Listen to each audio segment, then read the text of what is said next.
ደህና አደራችሁ ማርቲ። ሰላም እንዴት ናት? ምንም አትል፣ ደህና ናት። ቤቱ እናንተ ሁላችሁ ሰላም አደራችሁ? እንዴት ነው? የሚቀመስ ነገር አገኛችሁ? እኛማ ወጥተን በላን ማርቲ። ሰላም እንዴት ናት? ነቃች እንዴ? ደረጀ ዳጣን ይዛት ና እስኪ።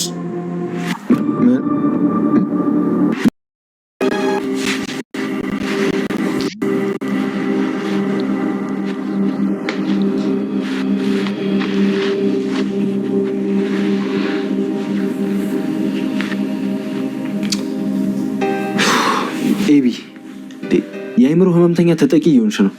ሀኒናታን ደግሞ በጭንና በእንትን የምደሰት ሰው አይደሉም። ስነ ስርዓት ያለኝ ሰው ነኝሽ። ታሽ ምንድን ነው የምትፈልገው? ኤቢ ተረጋጊ እንጂ ምን ሆነሻል? አልረጋጋም። ምንድን ነው የምትፈልገው? ቆይ እኔ ሰው ደርኩ አይደል እንደዚህ የምትሆንብኝ? ኤሊናታን ስማ፣ እኔ ቆንጆ ነኝ፣ የሀብታም ልጅ ነኝ። አንተ አዋቂ ነኝ ምናምን ትሌለ እንዴ? ሰላም እንዴ ምን አላችሁ? የዳጣ ድራማ ተከታታዮች በያላችሁበት ሰላማችሁ ይብዛ እያልኩ እንግዲህ በዛሬው ቪዲዮ ካች ብያለሁ ማለት ነው። ላይክ፣ ሼር፣ ሰብስክራይብ ማድረጋችሁን አትርሱ። እስከ መጨረሻው ቪዲዮውን እዩ፣ አዳምጡት በደንብ። እንግዲህ ዛሬ በዳጣ ድራማ የተካሄደው በባለፈው ክፍል እንደተመለከት ነው ደረጀ ለሰላምዬ ለዳጣ ልጅሽ ናት ብሎ ለመናገር ጫፍ ላይ በደረሰበት ቅጽበት ነበር እንግዲህ የተቋረጠው ድራማው ማለት ነው።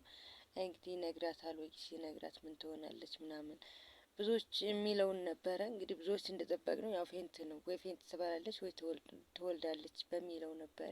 እንግዲህ እሷ ያው ፌንት በልታለች፣ ያው ማለት የራሷን ስታለች። በዛ ቅጽበት እንግዲህ አቶ ደረጀ ወደ ሆስፒታል ይዟት ሄዷል ማለት ነው።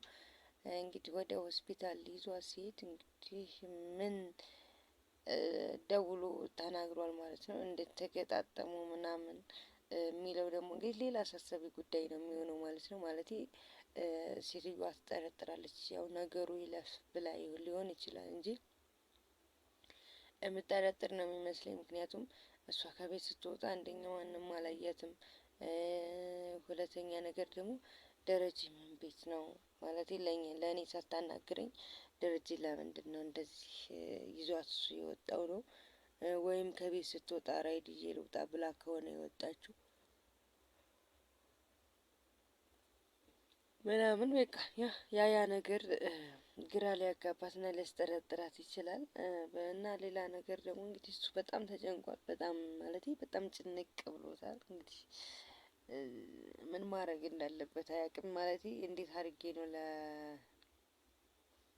አሁን የሚከብደው ለዳጣ ለሰላም መንገሩና ነበረ። ለሰላም መንገሩን ተገላግሏል። እንግዲህ ለዳጣ መንገሩ ነው የቀሩ። ለዳጣ ኖርማል ነው፣ ችግር የለውም። ለእናቲቱ እንዴት ነው የሚያሳምናት? ታስታውሱ እንደሆነ እንደውም የመጀመሪያው ክፍል ላይ ዳጣ አባይም እና የማየም ብለሽ እህቶችን ብለሽ እንዳትጠሪ ብሎ ሲናገር ሰምተው ነበረ ወይዘሮ ማርታ ማለት ነው። ስለዚህ ያን ነገር ልታስታውስ ትችላለች ማለት ጠይቀው ነበር የዛኔ ተናግሮ ቢገላግል፣ ግን ደግሞ ቤቱ ይፈርሳል። እሱ ብቻ በጣም ተጨንቋል። ምን እንደሚፈጠር አናቅም። አብዬ ለራሱ የልጆ ደርሷት አልተዳደረም ዛሬ። ምን ሆነ ነው አባዬ ተጨንቃለ? ምንድን ያስጨነቀ ምናምን እያለችው ነበረ። ጭንቀቴን ለማወቅ ነው ወይስ ለጭንቀቴ መፍትሄ ለመፈለግ ነው እንደዚህ የምትዩ ሲላት፣ አይ ሁለቱንም አለችው።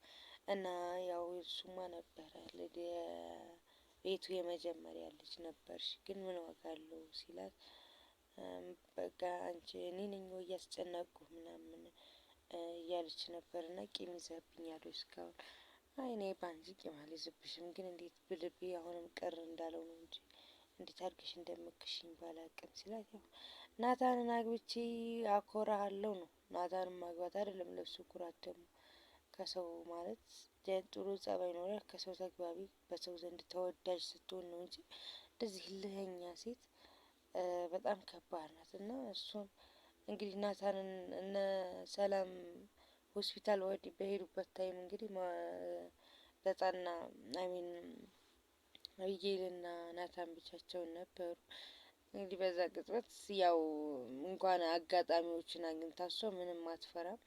አንተና እኔ ብቻ ነን ያለነው፣ ለምን ፈታንን፣ ለምን ዘናንን ብላ ጠጋ ጠጋ ለማማለል ሞክራ ነበረ፣ ግን አልተሳካላትም። ማለት እኔ ናታን ይኸውልሽ በጭንና በእንትን የምማረክ ሰው አይደለሁም ምናምን። አለባበሷ ደግሞ በጣም ወጣ ያለ ነው። እንዲህ እኔ ማለት አይነው ፊልም ነው፣ ብዙዎቻችን እናውቃለን። ፊልም ይሄን ያክል እንትን ለማለት ተብሎ አሁን ከእሷ አጠገብ ስትቀመጥ እንዴት ነው ማለት ይደብራል። እንደ እንትን ማለት ነው። እና እሱም እንደዛ ብሎ አስረግጦ ነግሯታል። ህግ ከሌለው እንደዚህ ልበሽ ተብሎ ከፋዮች እንደዚህ ልበሽ ብለው ካላስገደዱሽ በራስሽ ምርጫ ከሆነ በጣም ያስጠላል። ትንሽ ቢያንስ አታጋኝም። እና እንደዛ ብሏታል ናታን። ቀጥ ብለህ ከቤቴ ውጣ፣ አንተ የኔ ምትሆን መሆን ካልቻል ቀጥ ብለህ ከቤቴ ውጣ ብለዋለች ማለት ነው። እወጣልሻለሁ ቸግሮኝ አይደለም እኔ እናንተ ቤት የተቀመጥኩት በሚለው እንግዲህ ይህን ደግሞ ሲሰማ በጭንቀት ላይ ጭንቀት ሌላ ትኩሳት ነው የሚሆንበት። እስኪ ያው ቤቱም ትርምስምስ ወጥቷል። ማረታም የለችም፣ ምግብ የሚሰራም የለም። ድስት እያጸዳዱ መንደር እየሄዱ ነው የሚበሉት። እንግዲህ የሰላምዬ ሆስፒታል መግባት ብዙዎች ቤቱን ነው የጎዳው። ምን ያክል ሸክም ተሸክማ እንደምትኖር አንደርስታንድ አድርገውላታል ማለት ነው። ማለት ልጆቹ እና እንግዲህ እስኪ በቀጣይ ምን ይፈጠራል?